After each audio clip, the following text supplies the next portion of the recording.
அரிமா சங்க வட்டார கூடுதல் விழா. சென்னை போரூர் அடுத்த செட்டியாரகரம் சத்யலோக் முதியோர் இல்ல வளாகத்தில் சென்னை நியூ அசோக் நகர் அரிமா சங்கம் சார்பில் அரிமா சங்க சமுதாய பணி வட்டார கூடுதல் விழா நடைபெற்றது. விழாவிற்கு அரிமா சங்க வட்டார தலைவர் உதயகுமார் தலைமை தாங்கினார். விழாவிற்கு வந்திருந்த அனைவரையும் திருமதி லட்சுமி நாராயணி உதயகுமார் வரவேற்றார்.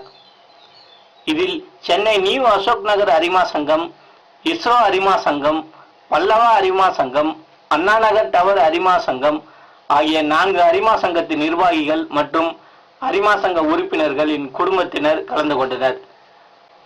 விழாவில் குழந்தைகளின் ஆடல் பாடல் நடன நிகழ்ச்சிகள், பரதநாட்டியம், பொய்க்கால் குதிரை ஆட்டம், சிலம்பாட்டம், தப்பாட்டம், விளையாட்டுப் போட்டிகள் ஆகியவை நடைபெற்றது. இதில் சத்யலோக் மன வளர்ச்சி குன்றிய பள்ளி மாணவர்களுக்கு அரிமா சங்கம் சார்பில் வட்டார தலைவர் உதயகுமார் மருத்துவ பொருட்கள், மருந்துகள் வழங்கினார்.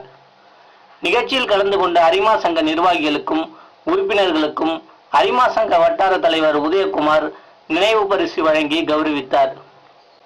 நிகழ்ச்சியில் அரிமா சங்க மாவட்ட ஆளுநர் மணிலால், துணை மாவட்ட ஆளுநர்கள் பத்மநாபன், விக்டோபிளாகா, அரிமா சங்க மாவட்ட தலைவர் மதுக்குமார், பொருளாளர் கிருஷ்ணசாமி, அரிமா சங்க நிர்வாகிகள் துரைபாண்டியன், ஆவின் கோபிநாத், அண்ணாதுரை, அஜிகுமார், லோகநாதன் உட்பட ஏராளமான அரிமா சங்க நிர்வாகிகள் கலந்து கொண்டனர்.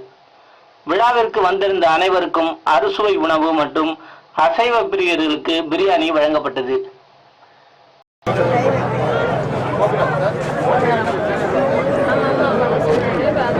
அடுத்து அண்ணாநகர் டவர்ஸ் கிளப்